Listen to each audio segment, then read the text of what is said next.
And Johnny's not here to say, how much he loves to watch it, but I'm sure he would agree with me. I'm sure Johnny's going to yell at me during the show. Johnny had him at 5. Okay, that's crazy talk. Any given way on any given day. What is up, everybody? It is me. No, wait. It is CUSTA. I've run over Johnny and I've taken over his power rankings. I just thought, it's been questionable up until now, so I thought I'd take the reins a little bit, take the keys to the Corvette, and we're gonna, fix these power rankings going up. So what do we got? So we're looking at the NA region. Let's see what Johnny's put up here right now. So we got the San Francisco Shark, at the number 1, Paris Eternal number 2, Philly number 3. It's not bad until you get to Toronto.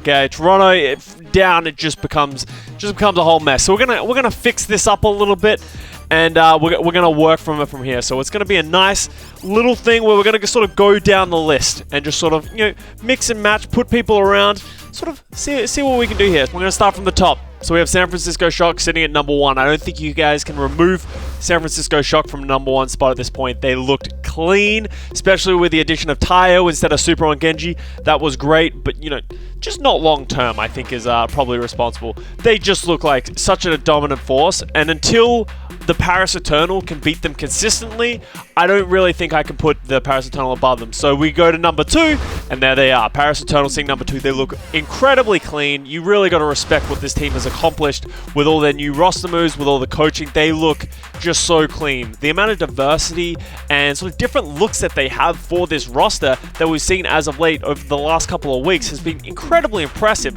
And, you can almost put Paris Eternal at number 1. They're knocking at the door of the San Francisco Shock, and that's what's gonna make this Countdown Cup even better. So then we go down to the Philadelphia Fusion at number 3. You gotta leave this here. They look just like Philly. They're an incredibly good team, incredibly talented. They almost lost to the Los Angeles Gladiators this week, just recently, but they come through, show their flexibility and their ability to adapt on the fly, and that's what gets them over the edge. They play this Tracer Sombra style, and it does it. They're not as clean as the Shock or the Paris Eternal, but they know how to win games, and that's what is most impressive about them. They have to stay there at number 3. Florida Mayhem at number 4 is another one that I think is just a staple for the course at this point. They're not quite in the top 3 level. They definitely show some inconsistencies, and they don't have the flexibility that these other 3 teams have.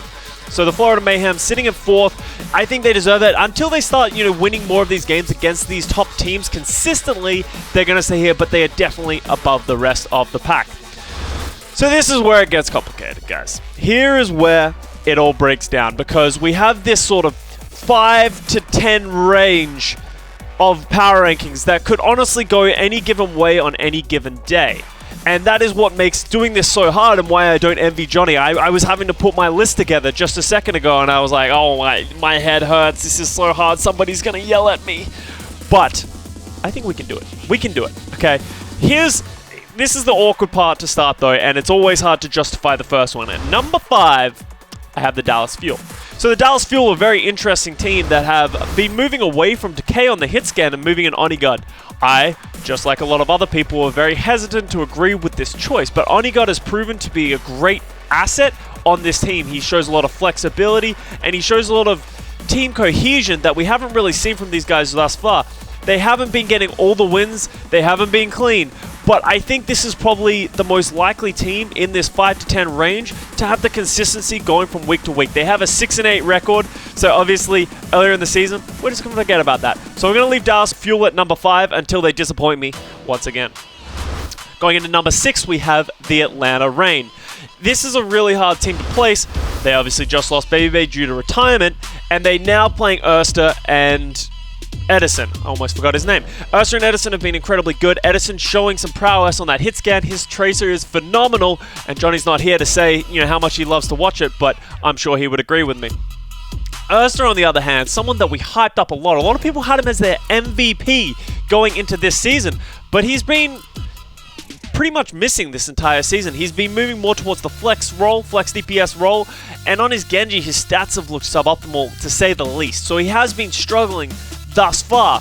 So the team does look good, though. We're going into a no hero pools meta. We're going to see Garen and Hawk, I would say, back on this Sigma and back on this Orisa. But they've showed some good looks. I think the team flexibility is shown to be there.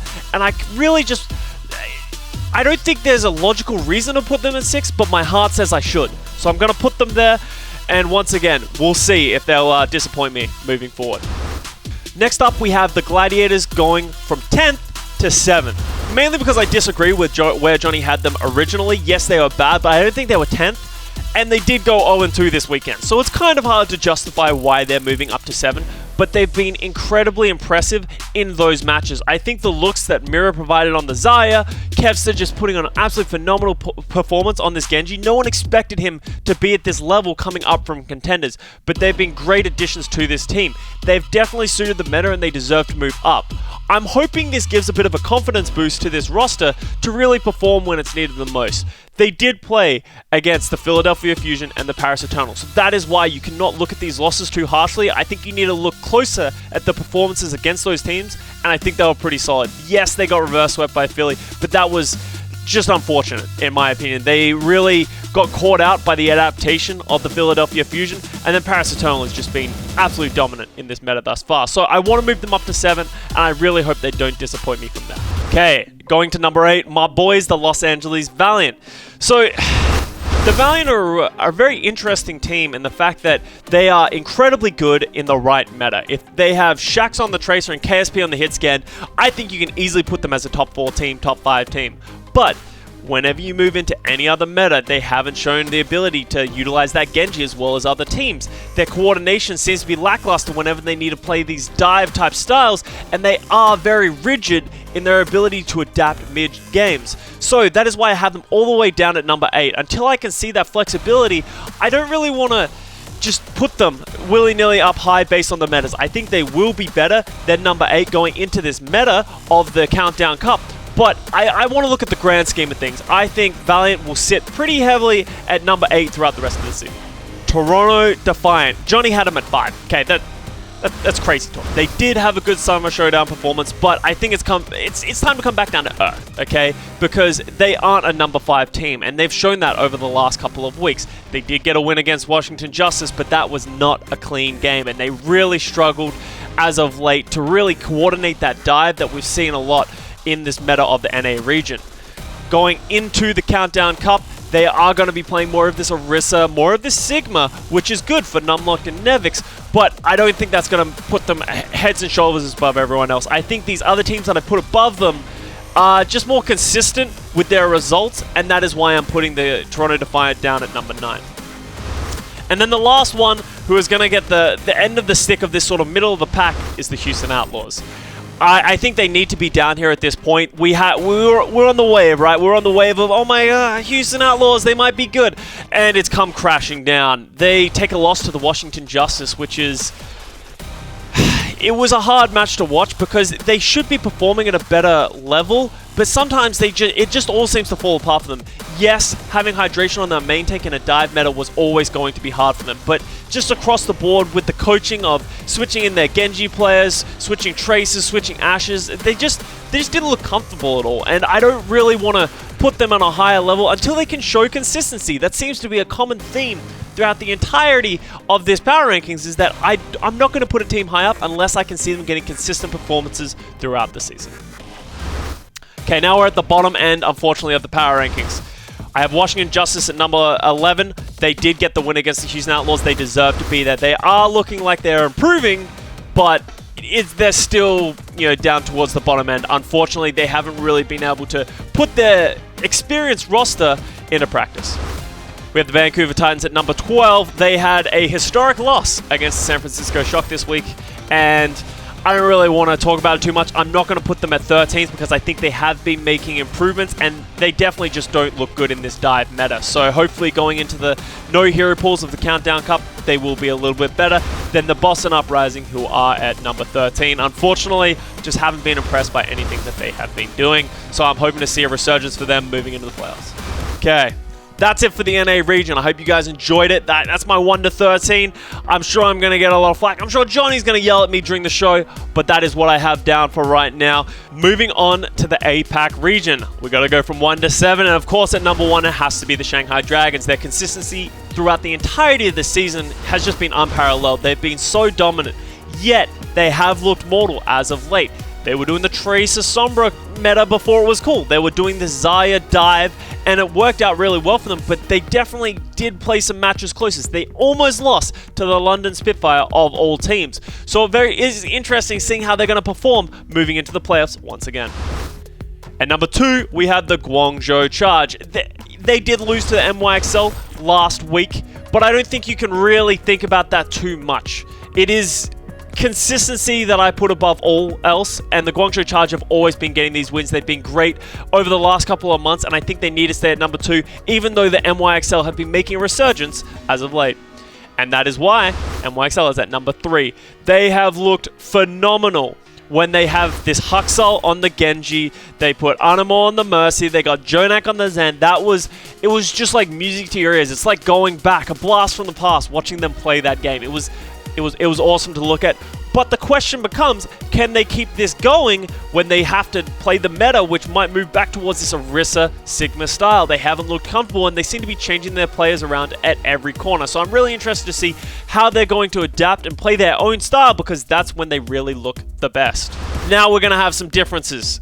Moving all the way up from 7th to 4th, we have the Chengdu Hunters. They have looked phenomenal in this current dive meta with a Meng on the Wrecking Ball, we have Velta on the Mercy, we have Leave on the Hit Scan, we got Jinmu just blading it's been great. If you haven't seen a Chengdu game recently, you should go check it out because they have been great. They deserve to be at number 4. I'm using recency bias for this, not only because they've been so good, but there have definitely been some other struggling teams in the APAC region. With that, we're going to number 5. I'm going to leave Seoul Dynasty exactly where they are. Number 5, I think, is where they deserve to be. They are a better team than number 5, but until they prove that week in, week out, they're not going to move up my rankings. I would definitely put them at 7th if they just keep being inconsistent, because one week they look like they're the best team in the region, the next week they look like they're the worst team in the region. They are doing a lot of roster moves. They seem to be moving people in and out, so it does look like they're trying to come up with a formula that works. They just haven't found it yet. Number 6, I'm leaving the London Spitfire there as well. I think they deserve to be there. They are definitely improving, but they haven't shown an ability to beat these teams. They are having one-off performances where they get the W, and they are running it close. They almost beat the Shanghai Dragons this week, but they need to string it together. They need to show adaptability, because that is where they always lack. They come in with a plan, and if that plan doesn't work, it always falls terribly flat. So they're going to stay at number 6. And unfortunately, the Hangzhou Spark is chilling at number 7 now. When Architect moved over to the Hangzhou Spark, I think we all expected a resurgence in them, the QOQ, but we didn't even see QOQ come in this week. It feels like they're a little all over the place. They haven't really found a way to string it all together, get that cohesion for their roster.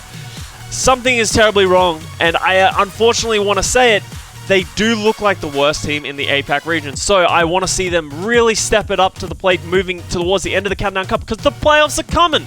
They need to start getting these wins so that they can prove that they are a team to be feared, because playoffs is when it all matters. Everything else right now doesn't matter. You got to get your coordination right, but all the marbles at the end of the season.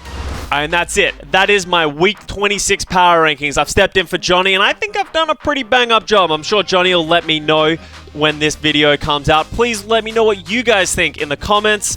Just like, subscribe to all this stuff. There's always consistent comments coming in. I'm sure Johnny's going to be back next week, throwing all my stuff out and making his own again. But I hope you guys enjoyed it and enjoyed my thoughts about what's going on. We're going into the end of the Countdown Cup. There's no hero pools anymore, so anything could happen. So make sure to tune in and watch the matches coming up this weekend.